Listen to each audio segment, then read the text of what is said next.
Bonjour, bienvenue sur Comment fait-on, je suis heureux de vous retrouver pour une nouvelle recette. Aujourd'hui, nous allons réaliser ensemble des haricots blancs, haricots secs, blancs, à la bretonne. Vous allez voir, c'est une recette très simple, elle peut se servir toute seule comme ça, ou alors accompagnée d'une viande, d'un petit blanc de poulet par exemple, ou encore de l'agneau, ça ira très bien.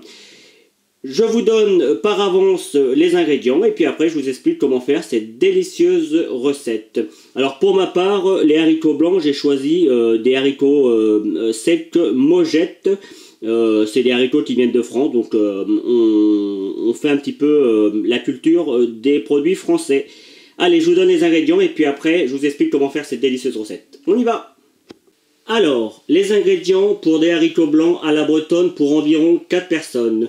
Sachant que pour la préparation, il vous faudra 20 minutes. Mais attention, les 20 minutes, c'est uniquement pour découper les carottes, couper les oignons et préparer tout ce qu'il vous faut pour la recette. Sachez que vous aurez besoin de 12 heures avant pour tremper vos haricots blancs secs dans de l'eau pour que ceux-ci commencent à gonfler et à s'hydrater un petit peu. Et la cuisson, c'est 1h30, par contre là, c'est vraiment tout compris. Donc vous aurez besoin pour cette recette de 250 g de haricots blancs. Moi j'ai choisi des haricots secs de la catégorie Mojette. C'est une culture française, donc en plus ils sont très bons. Donc voilà. 2 carottes, 4 oignons moyens. Alors si vous n'en avez pas des petits, vous prenez 2 gros oignons. Sur les 2 gros, vous en découperez un qui ira pour cuire les haricots. Je vous explique ça juste après. 150 g de sauce tomate, 100 ml de vin blanc sec, 2 gousses d'ail, 2 cuillères à soupe d'huile de tournesol environ, et un bouquet garni. Alors pour le bouquet garni, vous aurez besoin de thym, de céleri, des feuilles de céleri, de laurier, et puis les clous de girofle, c'est pour aller piquer sur la moitié d'un gros oignon ou alors sur un des 4 oignons moyens, et vous mettez ça dans la préparation avec les haricots. Mais je vous explique ça sur la recette juste après. Vous avez besoin également de sel, de poivre et de persil haché. Voilà, vous savez tout. Maintenant, je vous explique comment faire cette délicieuse recette. On y va! Première chose à faire pour cette recette, c'est de mettre les haricots dans de l'eau.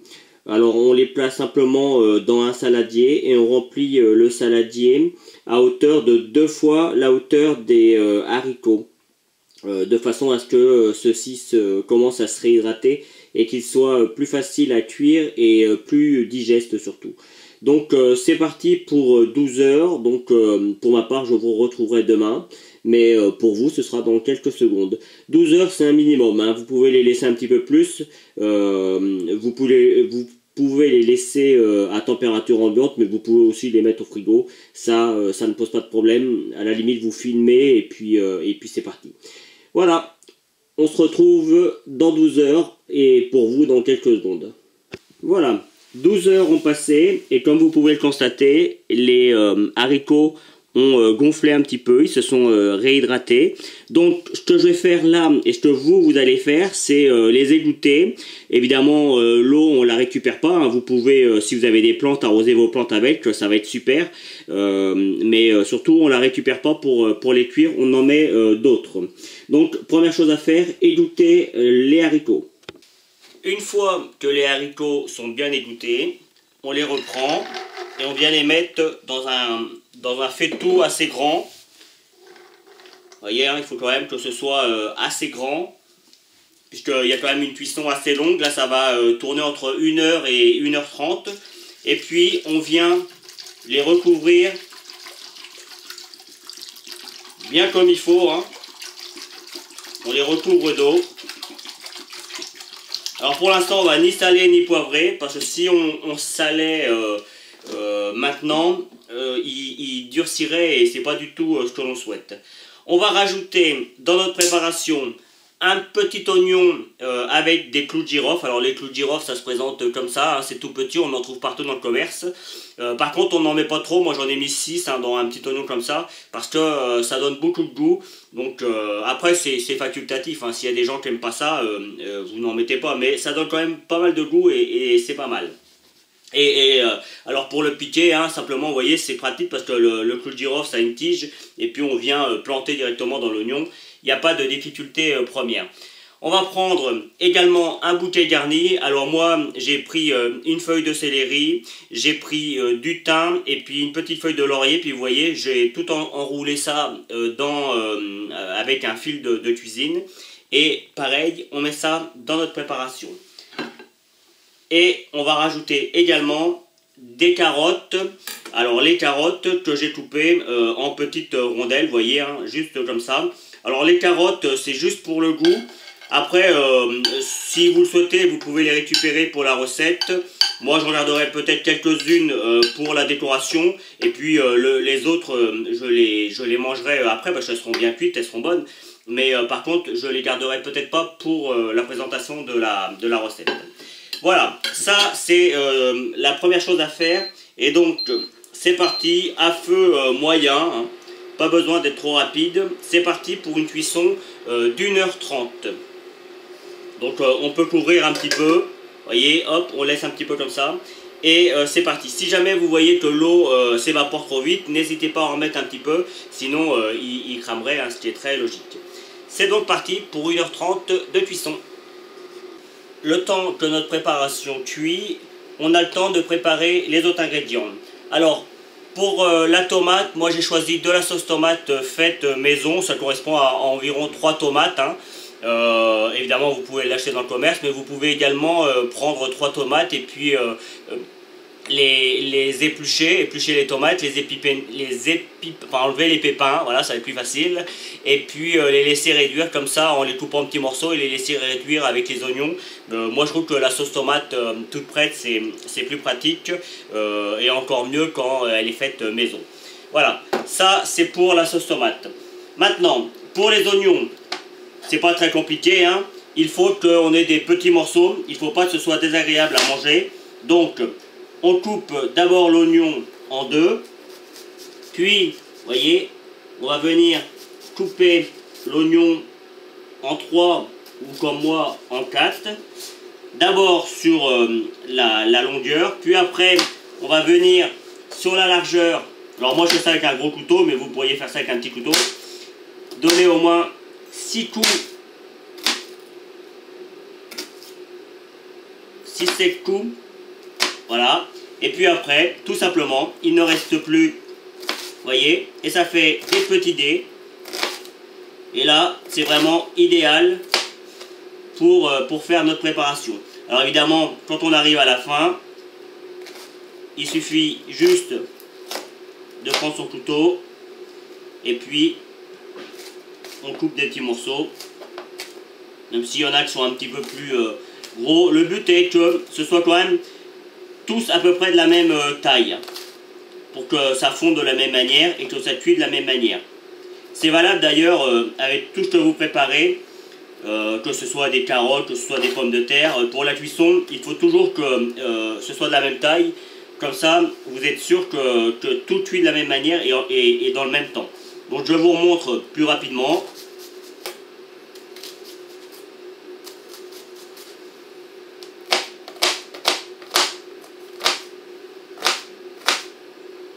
Faut faire attention de ne pas se couper, hein. Et puis hop.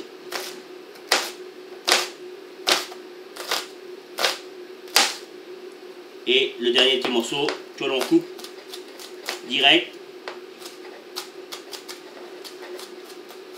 Voilà. On fait pareil. Alors moi, j'ai pris 4 oignons, enfin il m'en reste 3 puisqu'on en a déjà mis un dans la préparation. Alors je pleure. Mais vous pourriez en mettre 2 gros, hein. Ça ferait pareil que là c'est des oignons de mon jardin, donc ils sont un petit peu plus petits, mais vous pourriez trouver des oignons un petit peu plus gros dans le commerce, et avec 2 ce sera largement suffisant. Voilà, donc on fait pareil pour les oignons, on fait tout de la même manière. Après, pour le persil, Ça c'est juste pour la déco, mais on va le faire tout de suite. On prépare deux petits bouquets, vous voyez, tout simple. On va venir les enrouler de cette manière, vous voyez, on les tasse le plus possible entre les doigts.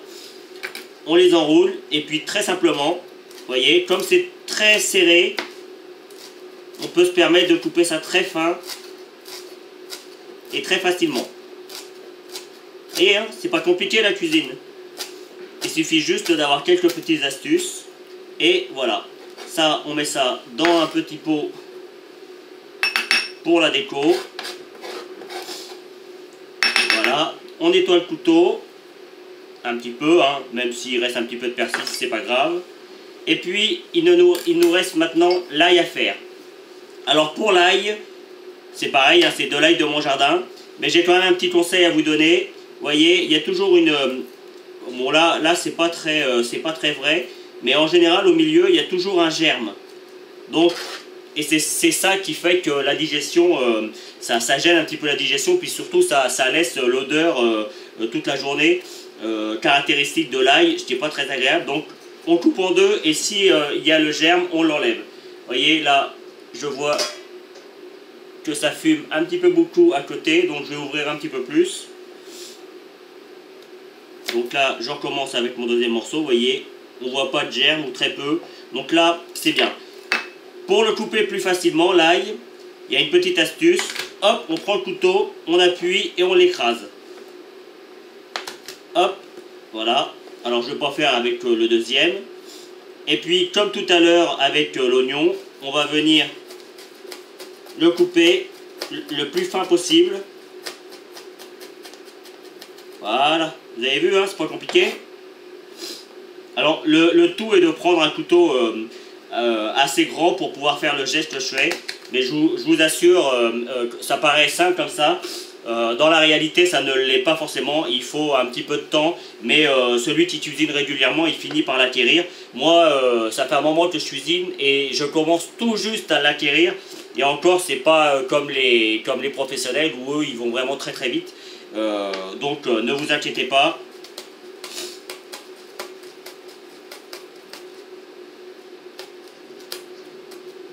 Après, tant que vous ne vous coupez pas les doigts, c'est parfait.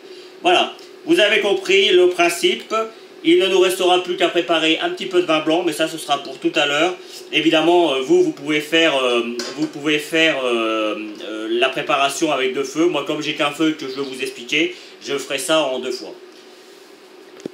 On est à mi-cuisson, environ 35-40 minutes. Hein. C'est le moment que je vais choisir moi pour saler. Alors je prends du gros sel, hein, c'est mieux. Et puis je vais venir saler. On n'en met pas trop, il vaut mieux rectifier après. Vous voyez là, il y en a certains qui remontent un petit peu. On va les pousser. Voilà, on voit bien qu'on est à mi-cuisson et on voit bien que les haricots sont pas cuits du tout. Donc c'est reparti pour encore facilement 35-40 minutes de cuisson.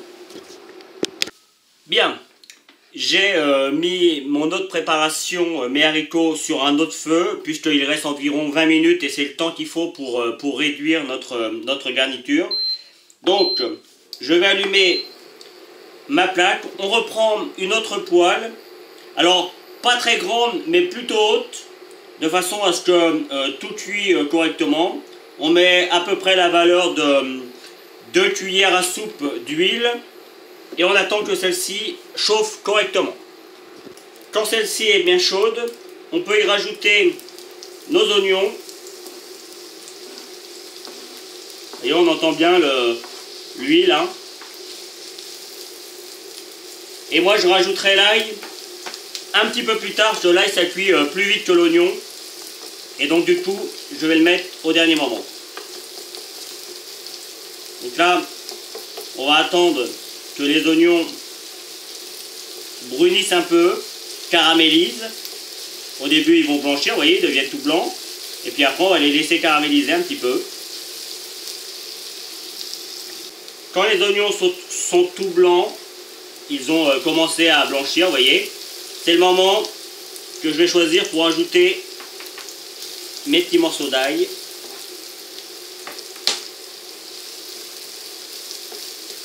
Et surtout, on n'hésite pas à donner des petits coups avec une cuillère en bois pour que tout cuise correctement. Et là, vous voyez, pour moi, c'est pas encore assez doré, donc je vais encore laisser un petit peu. Ça, pour les avoir bien dorés, après tout dépend du feu que l'on a, mais sur une plaque comme moi électrique, ça prend 4-5 minutes. Dès qu'il commence à prendre un petit peu de couleur, vous voyez là on voit, il commence à prendre un petit peu de couleur.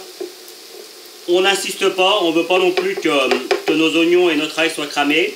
On rajoute le vin blanc pour déglacer. Alors attention, vous voyez, hein, ça va... Hop. On rajoute le vin blanc dans un premier temps. On vient gratter un petit peu au fond. On appelle ça déglacer. On va laisser réduire 2-3 minutes. Et on rajoutera la tomate, la sauce de tomate. Le vin blanc a bien réduit. Et on va rajouter la sauce tomate et non pas la sauce de tomate. Hein. Vous m'avez compris tout à l'heure. C'est du direct. Hein. Il m'arrive parfois de faire des petites erreurs. Enfin, c'est pas toujours simple. Des fois, on se loupe un peu. Il faut le reconnaître. Mais comme moi c'est du direct, une fois que mes ingrédients sont mis, je ne peux plus faire marche arrière.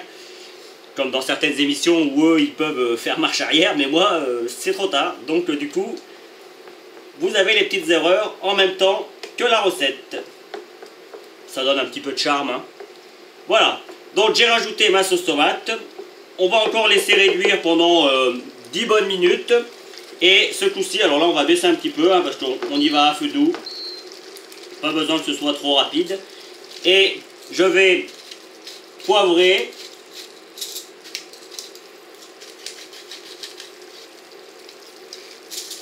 Voilà. Et saler. Alors le sel, je fais toujours attention à ce que je mets. Je mets dans la main. Sachant qu'on en a déjà mis dans nos haricots. Et qu'on a mis des bouquets garnis, tout ça. Donc ça donne beaucoup de goût. Il vaut mieux rectifier après. Plutôt que d'en mettre de trop, puis que ce soit trop tard. Voilà. Et c'est reparti pour 10 minutes. Pour, pareil, réduire un petit peu tout ça. Pour avoir quelque chose de bien concentré. Et ça fera notre base, notre garniture. En fait, au lieu des haricots, on pourrait mettre des pâtes, hein, par exemple. C'est un peu le même principe, sauf que, voilà, on a de la sauce tomate préparée avec des haricots blancs ou des haricots verts, hein, secs évidemment, des petits lingots. Hein. Et puis voilà, on a des féculents d'une manière ou d'une autre, mais je vous conseille quand même de manger des haricots, c'est meilleur pour la santé, bien que les pâtes ce soit pas mauvais pour la santé, hein. Mais c'est bien de varier, quoi, on va dire. Voilà, donc c'est parti pour 5 minutes de 5-10 minutes de cuisson. Je vais bien laisser réduire à feu doux, à feu très doux même. Et puis après on se retrouve pour faire le montage de la recette. On arrive à la fin de la recette. Mes haricots sont cuits, j'en ai goûté une partie, hein, pas tout, puisque c'est pour 3-4 personnes. Hein. Je vais vous faire une petite présentation, c'est ma présentation. Bien entendu, vous pouvez mettre tout dans un plat et puis mettre la sauce par-dessus et puis vous servez. Hein. Moi, c'est juste pour la vidéo et puis pour la photo, histoire de montrer ce qu'on peut faire. On va mettre un petit peu de sauce tomate, enfin de préparation à la tomate au fond. On va venir rajouter des haricots. Alors, ne cherchez pas à les mettre en moule, hein, ça ne tiendra pas. Sinon, il faudrait les écraser et sur le coup, c'est pas du tout le but, hein, c'est pas le but recherché. Donc, on va mettre les haricots un petit peu en hauteur comme ça, histoire de donner un petit peu de hop, faut pas qu'il tombe. on va nettoyer l'assiette par la suite. Voilà. On va nettoyer l'assiette tout de suite. Avec un petit peu de sopalin. Hein. Quand on sert, il faut que ce soit propre. Comme dans les restaurants. Voilà. Alors évidemment, je ne suis pas dans un restaurant et j'ai pas leur habitude. Hop. On va rajouter un petit peu de persil. On en garde pour les autres. Hein. Et puis, ma petite touche finale, je vais rajouter des petites tomates cerises sur le dessus, histoire de donner un petit peu, encore un petit peu plus comment dire, de volume. Voilà. Voilà. On a une petite entrée ou même un plat de résistance. C'est délicieux. Comme vous avez pu le voir, c'est simple à faire. C'est un petit peu long au niveau de la cuisson, mais c'est quand même simple à faire. Et voilà. J'espère que cette nouvelle recette vous plaira. À bientôt sur Comment fait-on ?